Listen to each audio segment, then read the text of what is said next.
Haleluya, puji Tuhan, salam sejahtera di dalam kasih Tuhan kita Yesus Kristus. Selamat kita bertemu kembali dalam Renungan 79. Hari ini kita akan merenungkan kebenaran firman Tuhan menggunakan 365 hari yang mengubahkan. Hari ini pembacaan kita sampai kepada surat Galatia pasal yang pertama. Kita akan melihat satu bagian yang tercatat di dalam surat Rasul Paulus kepada jemaat yang ada di Galatia. Galatia pasal yang pertama ayat yang ke-21 sampai 24. Demikian firman Tuhan. Kemudian aku pergi ke daerah-daerah Syria dan Kilikia, tetapi rupaku tetap tidak dikenal oleh jemaat-jemaat Kristus di Yudea. Mereka hanya mendengar bahwa ia yang dahulu menganiaya mereka sekarang memberitakan iman yang pernah hendak dibinasakannya, dan mereka memuliakan Allah karena aku. Saya memberikan tema renungan hari ini yaitu suara. Mari kita lihat apa yang melatar belakangi Rasul Paulus menulis surat kepada jemaat-jemaat yang ada di Galatia. Bapak Ibu Saudara yang dikasihi Tuhan, pada saat itu ada pengajar-pengajar yang sesat, yang tidak benar, yang berusaha untuk mempengaruhi orang-orang Kristen yang ada di Galatia. Orang Kristen Galatia sebagian besar mereka bukan orang Yahudi, sedangkan ajaran saat itu, ajaran sesat saat itu yang sedang berusaha untuk mempengaruhi mereka adalah bahwa mereka tidak cukup hanya percaya kepada Kristus. Ajaran itu menyatakan bahwa tidak cukup hanya percaya kepada Kristus, harus ditambah juga dengan mentaati peraturan-peraturan agama Yahudi. Harus ditambah tetap melakukan adat istiadat orang Yahudi. Melihat hal ini, Rasul Paulus tidak ingin jemaat yang ada di Galatia itu menjadi terpengaruh oleh ajaran-ajaran sesat itu. Oleh sebab itu, Rasul Paulus menulis surat ini kepada mereka. Di awal surat ini, Paulus menegaskan tentang kedudukan atau panggilannya sebagai rasul. Bagaimana Allah memilih dia, bagaimana Allah mengutus dia untuk memberitakan Injil. Rasul Paulus juga menjelaskan bahwa apa yang disampaikan oleh Rasul Paulus itu adalah benar. Injil yang Rasul Paulus sampaikan itu adalah Injil yang berasal dari Allah, bukan berasal dari manusia. Yang dia beritakan itu bukan dusta. Yang dia beritakan itu adalah benar, berasal dari Allah, bukan ajaran manusia.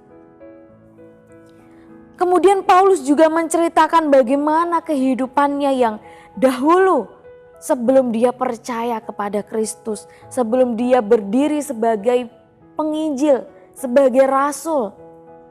Bagaimana dia dikenal banyak orang, kemana-mana dia dikenal. Tetapi saat itu Rasul Paulus dikenal sebagai penganiaya pengikut-pengikut Tuhan. Dia dikenal banyak orang, tetapi dikenal dengan hal yang tidak baik.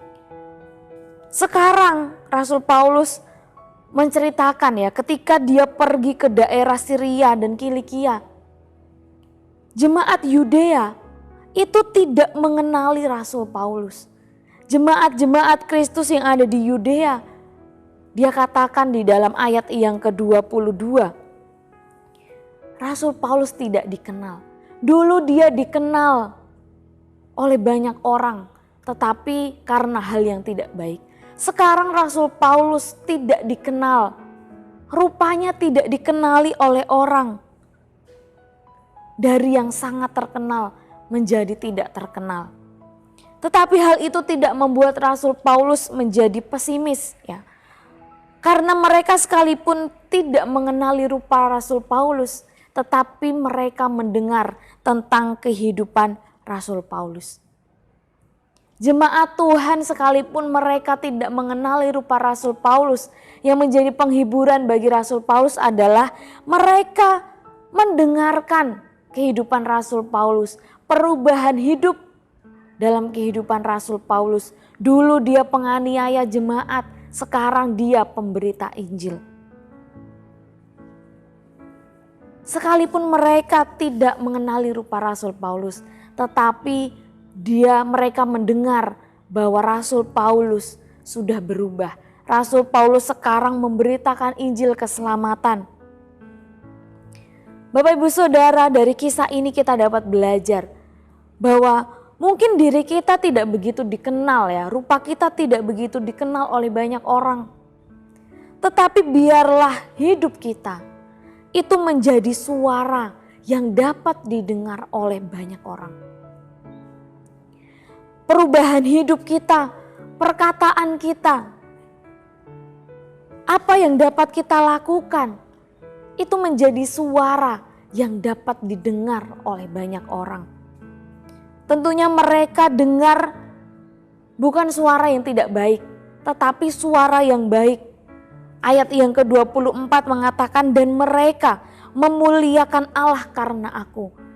Umat-umat Tuhan yang sekalipun tidak mengenali rupa Rasul Paulus, tetapi mereka mendengar kabar perubahan kehidupan Rasul Paulus, dan itu membuat mereka memuliakan Allah.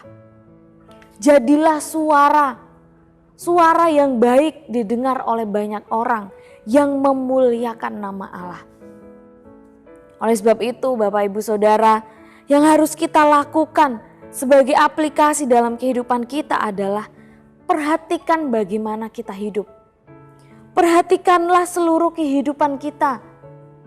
Jadilah pribadi yang semakin baik dari hari ke hari. Teruslah mengalami perubahan seperti Rasul Paulus. Dari yang tidak baik menjadi baik. Dari yang baik semakin baik. Perkataan kita adalah perkataan yang baik, yang benar, yang membangun. Mari kita melakukan apa yang baik untuk orang-orang di sekitar kita. Mari kita bertanggung jawab dalam pekerjaan kita, jadi orang yang jujur. Lewat kehidupan kita menjadi suara yang dapat didengar oleh banyak orang. Dan suara itu dan kehidupan kita yang didengar oleh banyak orang dapat memuliakan nama Allah. Orang akan mendengar tentang hidup kita dan memuliakan Tuhan. Bapak Ibu Saudara, hari ini kita belajar dari kisah Rasul Paulus. Sekalipun dia tidak dikenal rupanya oleh jemaat Tuhan yang ada di Yudea, tetapi kehidupan Rasul Paulus menjadi suara yang dapat didengar oleh banyak orang. Bagaimana perubahan hidupnya, bagaimana kehidupannya yang memuliakan Tuhan. Sehingga orang-orang yang mendengar tentang kehidupan Rasul Paulus juga memuliakan nama Tuhan. Selamat berkarya bagi Tuhan, kiranya Roh Kudus yang menolong setiap kehidupan kita untuk kita dapat melakukan apa yang baik, menjadi suara yang baik yang dapat didengar oleh banyak orang dan dapat memuliakan nama Tuhan. Puji nama Tuhan. Bapak Ibu Saudara, terima kasih telah mengikuti Renungan 79. Kiranya setiap kebenaran firman Tuhan yang kita dengar itu boleh menjadi berkat bagi setiap kehidupan kita.